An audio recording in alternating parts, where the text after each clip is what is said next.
말씀을 나누기 전에 저희가 지난주에 새봄 성경 캠프를 유치부 또 유년부 아동부 초등부가 진행을 했고요. 그중에 우리 몇몇 친구들에게 간증을 우리 교육자들이 전해주셔서 제가 좀 읽고 제 말씀을 오늘 시작하도록 하겠습니다. 아마 화면과 제가 있는 게 좀 틀릴 수도 있는데 이렇게 썼어요. 이번 캠프 때에는 새롭고 더 재미있는 프로그램을 해서 좋았고 다음에도 새로운 것 많이 있으면 좋겠다. 찬양할 때 찬양을 하면서 하나님과 더 가까워지는 것 같았다. 성경 통독할 때 힘들게 됐지만 읽고 나니 뿌듯했다. 그 다음 또 보여주시겠어요? 말씀을 통해 하나님을 더 잘 알게 됐고 친구들과 선생님들과 더 친해지고 나도 이제 복음을 전파할 수 있어요.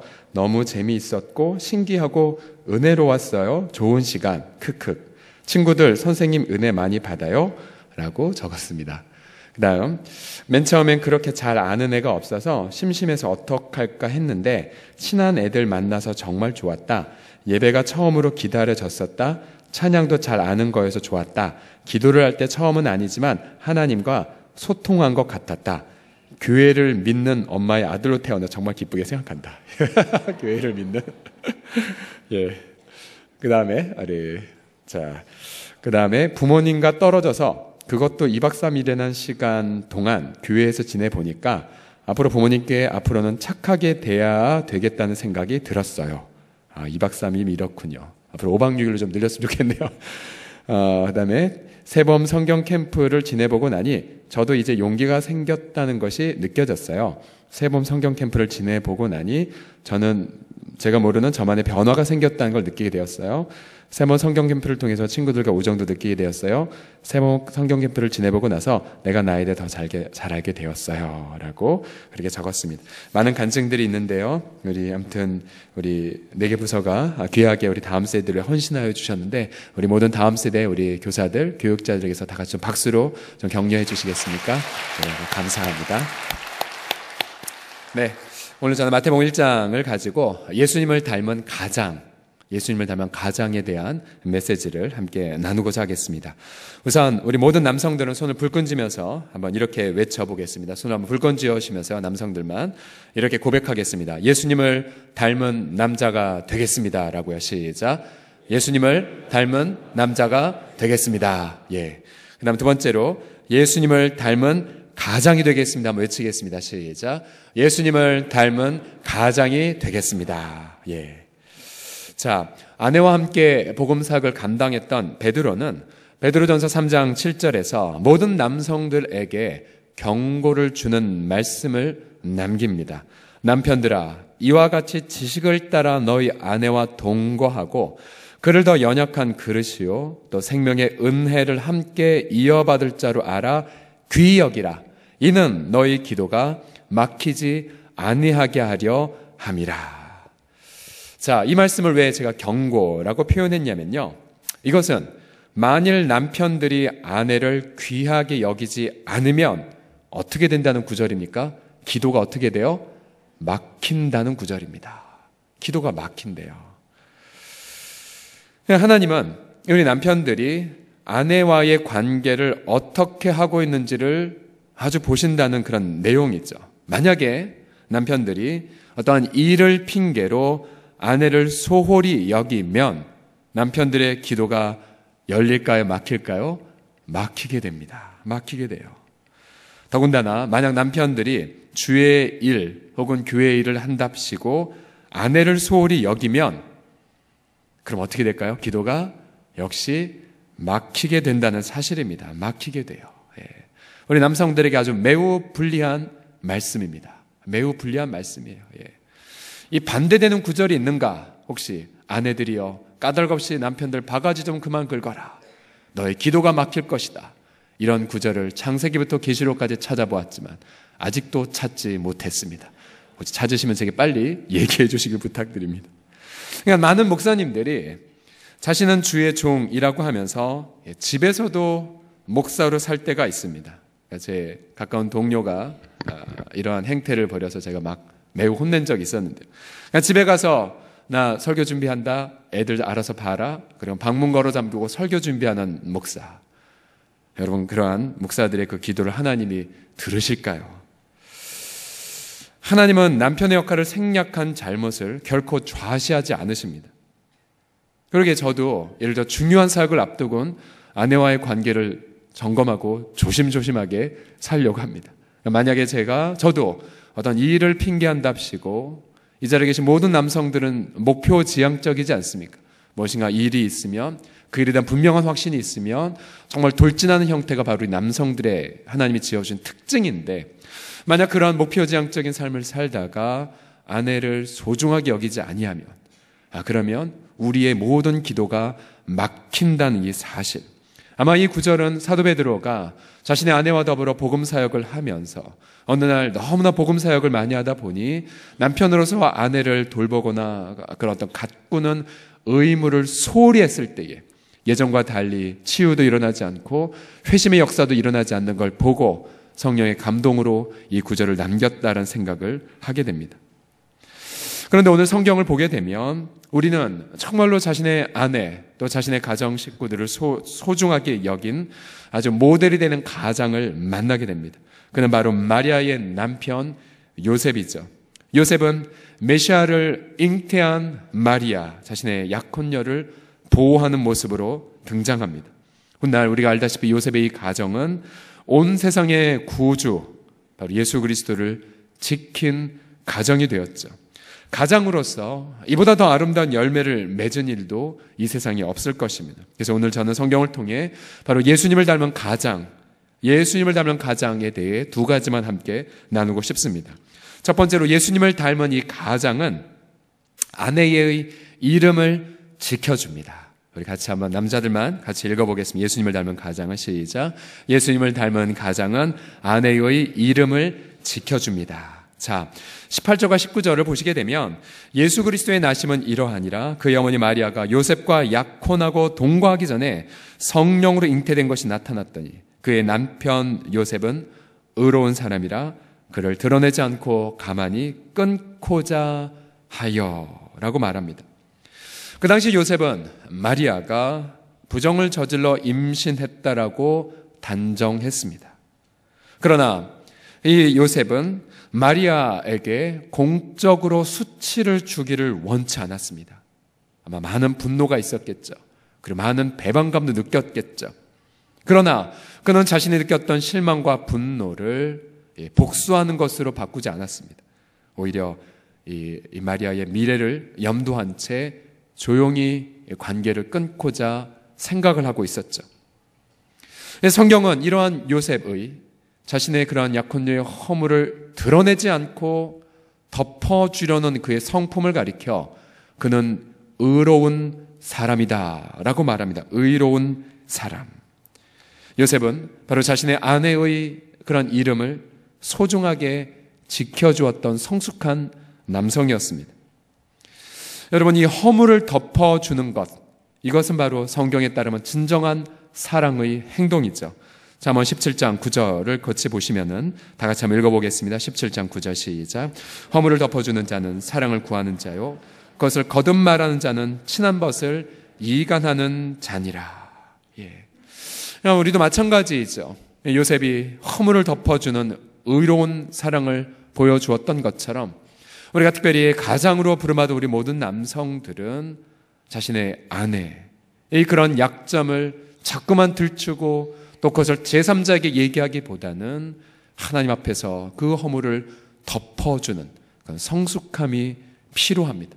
그것은 아내와의 관계뿐만 아니라 자녀와의 관계도 마찬가지죠. 우리가 보통 우리를 길러주신 우리 아버지 세대, 또 그 윗세대는 언제나 책망하고 핀잔을 주기가 너무 쉬웠죠. 특별히 사람들 앞에서 보통 아버지들이 자녀들을 소개할 때 이렇게 많이 소개했습니다. 아유, 저의 부족한 아들이에요. 저의 부족한 맹꽁이 같은 아들입니다. 그래서 늘 사람들 앞에 자신의 자녀를 수치를 가하면서 그렇게 오픈할 때가 많았어요. 더구나 한국 문화 속에 아내를 자랑하는 것은 팔불출이라는 그런 유교적 문화도 지금까지 존재하고 있습니다. 도대체 왜 그러한 문화가 존재할 것인가? 근데 분명히 성경을 보면 자신의 소중한 가족의 수치를 다른 사람들에게 얘기하지 않는 것이 분명히 의로운 성품이라고 말하고 있지 않습니까? 과거에 여러분 이름만 알면 아시는 유명한 그 비영리 단체의 대표를 공항에서 이제 만난 적이 있었습니다. 굉장히 유명한 분이셨는데 그의 아들도 같이 왔어요. 근데 그 아들은 공교롭게도 그 존경받는 분과는 전혀 다르게 귀걸이하고 아주 딱 얼굴 보니까 잘 놀게 생기셨더라고요. 아들이. 야, 어떻게 저 목사님에게 저런 아들이 있을까? 그런 생각이 누구나 들 그 찰나에 저는 그 목사님의 다음 말에 굉장히 감동을 했습니다. 많은 사람이 지켜보는 앞에서 자신의 아들을 가리켜 이렇게 소개하는 겁니다. 예, 이 아들은 제가 사랑하고 제가 자랑스러운 저의 아들입니다. 아마 예전에 한국 어르신이라면 저희 아들이 부족해서요. 죄송합니다 라고 했겠지만 그는 자신의 가정의 소중한 부분을 지켜준 그런 성숙함을 제게 보여주었습니다. 요셉의 의로운 성품은 바로 예수 그리스도의 모습을 바로 연상하죠. 예수님은 죄와 허물로 가득한 우리들을 자신의 보혈로 덮어주셨기 때문입니다. 주님은 이사야서 43장 25절에 이렇게 말씀하시죠. 같이 읽겠습니다. 시작. 나 곧 나는 너를 위하여 내 허물을 도말하는 자니 내 죄를 기억하지 아니하리라. 제가 다시 읽겠습니다. 나 곧 나는 나를 위하여 내 허물을 도말하는 자니. 결국은 우리의 아내든 우리의 가족이든 그들의 허물을 덮는 것은 바로 내 자신을 위한 것이기도 합니다. 그것이야말로 예수님을 닮아가는 아름다운 가장의 덕목이죠. 예수님이 우리 허물을 덮어주신 것처럼 우리도 가장으로서 자신의 아내와 또 자신의 자녀들의 약점을 덮어줘야 됩니다. 아내의 아픔을 품어줘야 되죠. 우리가 알다시피 아브라함 링컨은 남자 나이 40에 자신의 얼굴에 책임을 져야 한다는 말을 했지요. 모든 남편들은 그러나 한 걸음 더 나아가 자신의 아내의 얼굴도 책임져야 됩니다. 자신의 아내의 얼굴도. 그래서 아내가 수치를 당하지 않도록 남편은 최선을 다해야 되고 아내가 홀로 과중한 짐을 짊어지지 않도록 언제나 배려를 아낌없이 감당해야 됩니다. 무엇보다도 남편들은 아내와의 관계를 그 어떠한 관계보다도 최우선순위로 놓아야 됩니다. 일보다 심지어 사역보다 교회 일보다. 많은 선교사님들의 사모님들께서 선교지에 가서 이런 얘기를 제가 직접 들은 적이 있습니다. 제가 선교지 와서 언어가 다르고 문화가 틀리고 풍습이 틀린 건 참겠지만 그러나 24시간 그이와 있는 건 참을 수가 없습니다. 제가 직접 들은 말이에요. 그것은 다른 것이 아니라 바로 그 남편이 그 어떠한 것보다 아내와의 관계를 최우선순위로 놓지 않았기 때문이지요. 여러분, 부부가 건강해야 가정이 건강해지고 가정이 건강해져야 교회가 건강해집니다. 부부가 서로 화목할 때에 자녀들은 사랑과 권위를 부부의 그 사랑 안에서 배워가게 됩니다. 저는 우리 모든 남성들이 바로 이런 아내의 이름을 지켜주는 아내의 얼굴을 책임짓는 그런 모든 예수님을 닮은 남성들이 다 되시기를 예수님의 이름으로 간절히 축복합니다.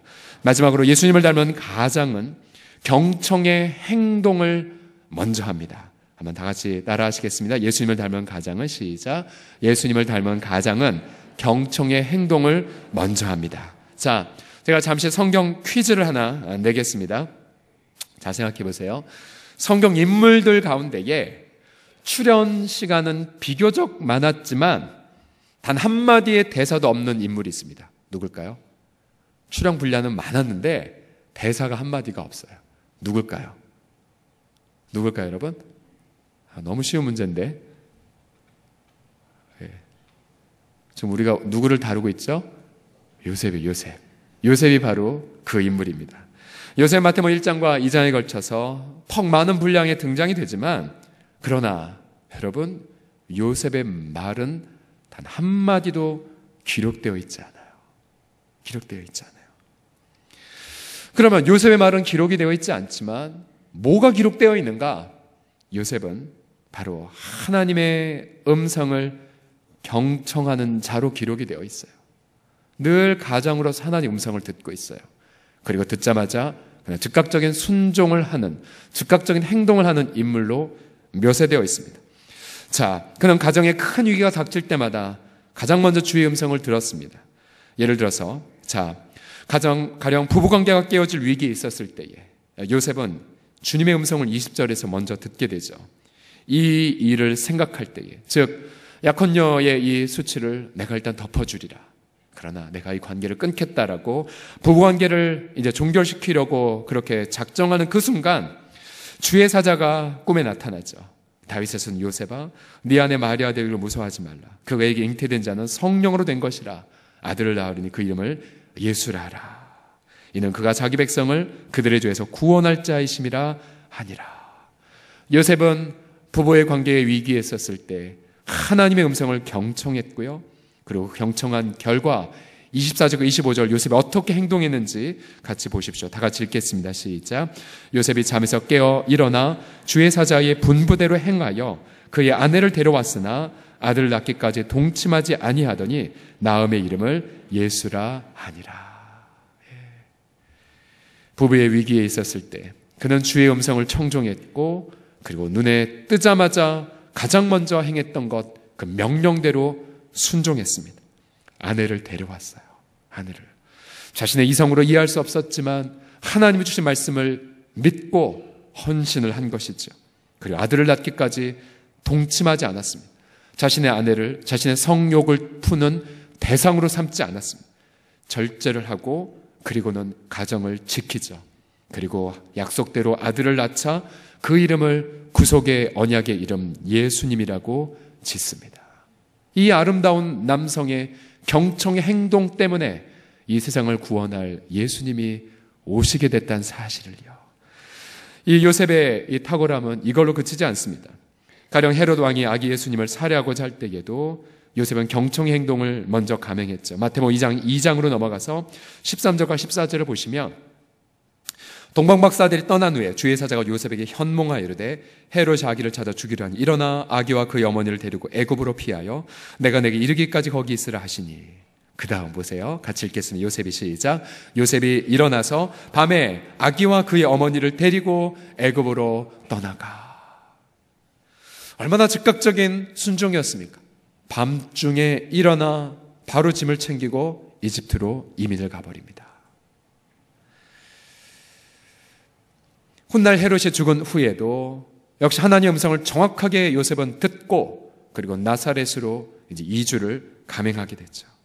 결국 요셉은 그는 말은 전혀 기록되어 있지 않지만 그러나 말보다 더 위대한 웅변, 바로 경청의 행동으로 가정을 지킨 사람이었습니다.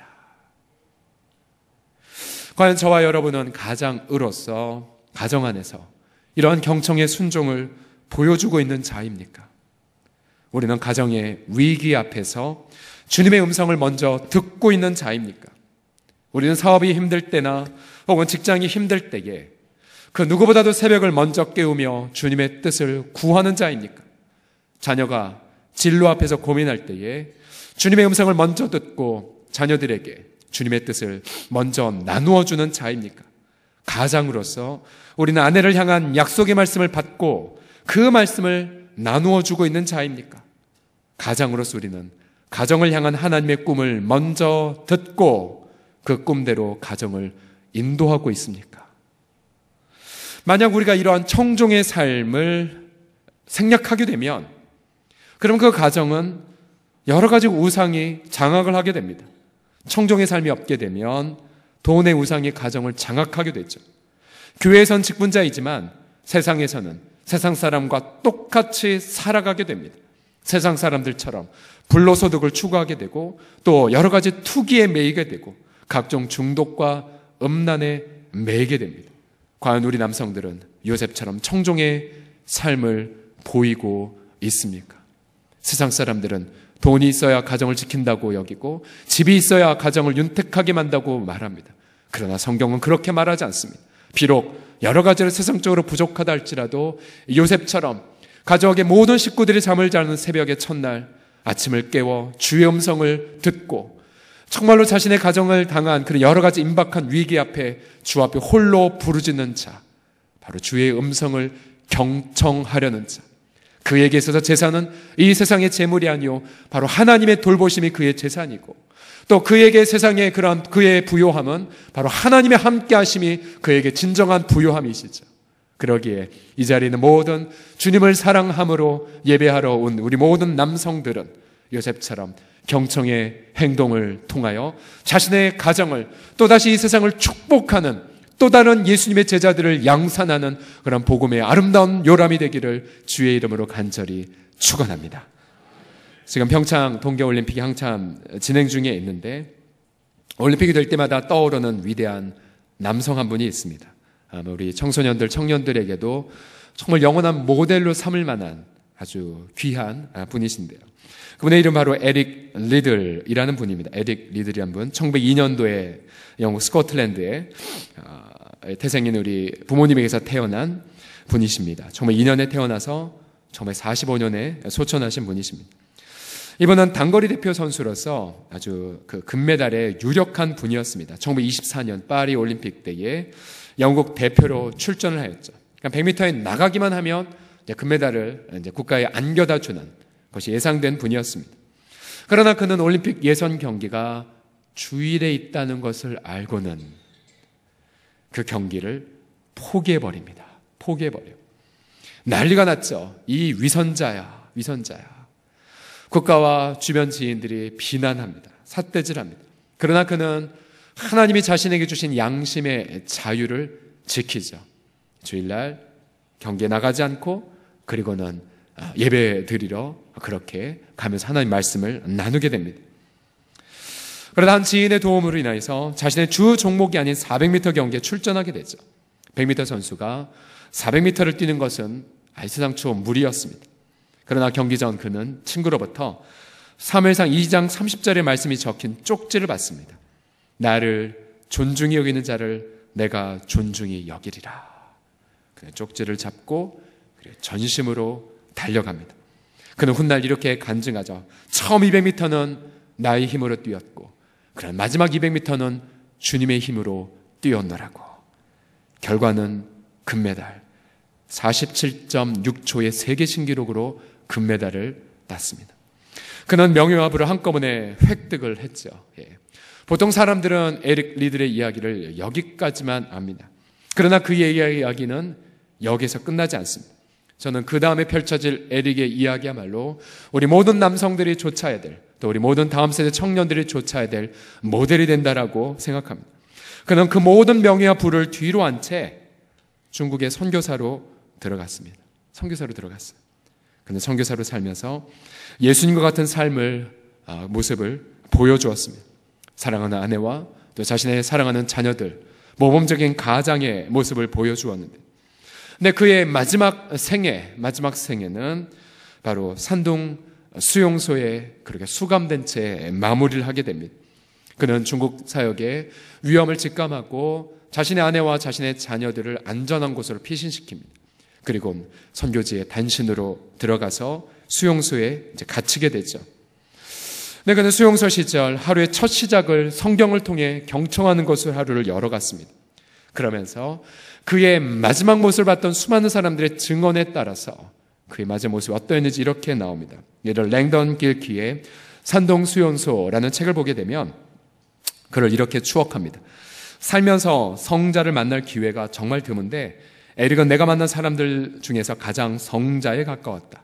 수용소에 갇힌 불쌍한 젊은이들의 마음과 상상력을 사로잡기 위해 온 힘을 기울여 완전히 몰두한 채 따뜻하고 애정어린 몸짓으로 아이들을 돌보고 있었다. 무엇보다도 유머 감각과 삶에 대한 사랑으로 넘치고 있었다. 라고 추억을 해요.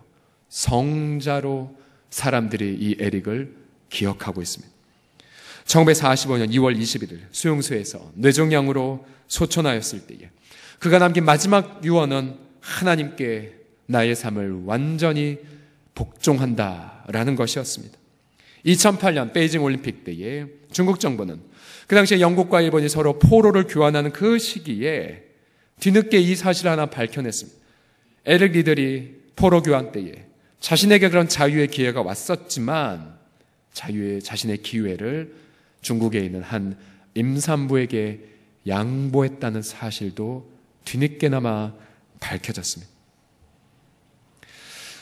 만약 우리들의 이 삶이, 우리 남성들의 삶이, 또 이제 이 자리에 있는 우리 청년들과 청소년들의 삶이 누군가에 의하여 예수님을 닮은 성자로 기억된다면 그럼 그보다 더 큰 감사와 감격이 어디 있겠습니까? 저는 주의 이름으로 간절히 저를 비롯해서 여러분들에게 부탁합니다.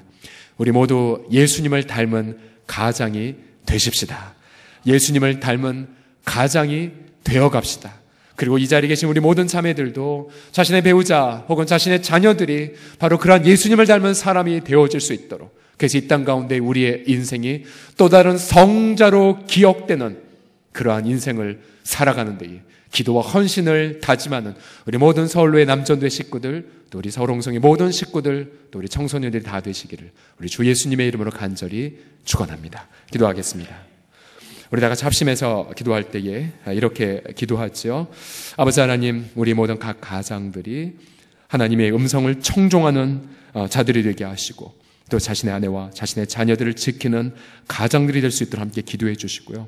특별히 이런 설교를 들을 때마다 우리 홀로 신앙생활 하는 우리 자매들은 마음이 많이 무너지시지요. 그래 여러분, 여러분의 무너짐은 절망을 위한 무너짐이 아니라 주님, 그럼 나의 남편도 예수님을 닮은 가장으로 세우기까지 나도 주님과 함께 동역할게요. 나도 눈물을 같이 흘릴게요.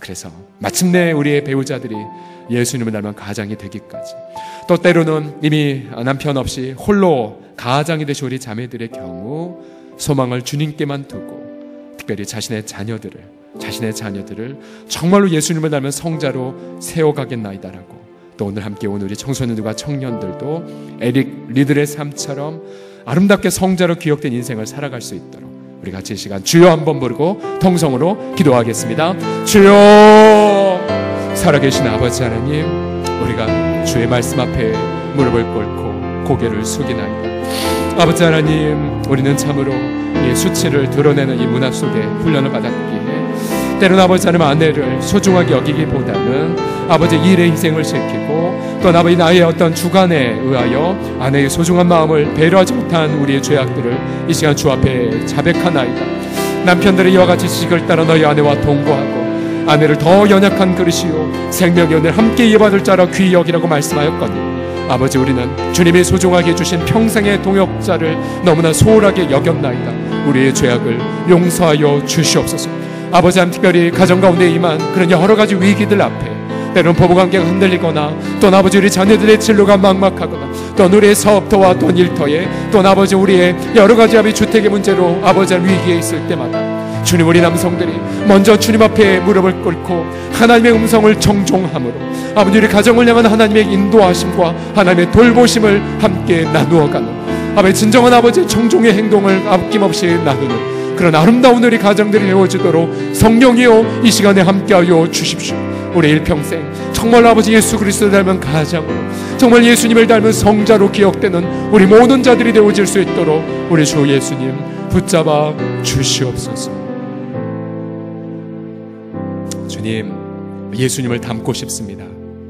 그리스도의 형상에 충만한 데까지 나아가기를 원하나이다. 가정 안에서 아버지 하나님, 때론 재정적인 어려움, 때론 건강의 어려움, 여러 가지 어려움이 있음에도 불구하고 주님 나와 함께 하시고, 주님 나를 버리지 아니하시고 언제나 당신의 약속을 이루기까지 나와 함께 하시는 예수님, 우리가 주의 음성을 먼저 듣겠나이다. 우리가 하나님의 음성을 청종하겠나이다. 우리 주의 음성을 통하여, 주의 말씀을 통하여 우리의 가정이 하나님의 아름다운 나라가 되어지도록 우리 모든 가정들을 이 시간에 사용하여 주시옵소서. 우리 모든 일이 그리하여 이 땅에서 하나님 앞에, 그리고 사람들 앞에 예수님을 닮은 성자로 기억되는 아름다운 우리 하나님의 사람들 다 되게 하여 주시옵소서. 예수님의 이름으로 기도드립니다.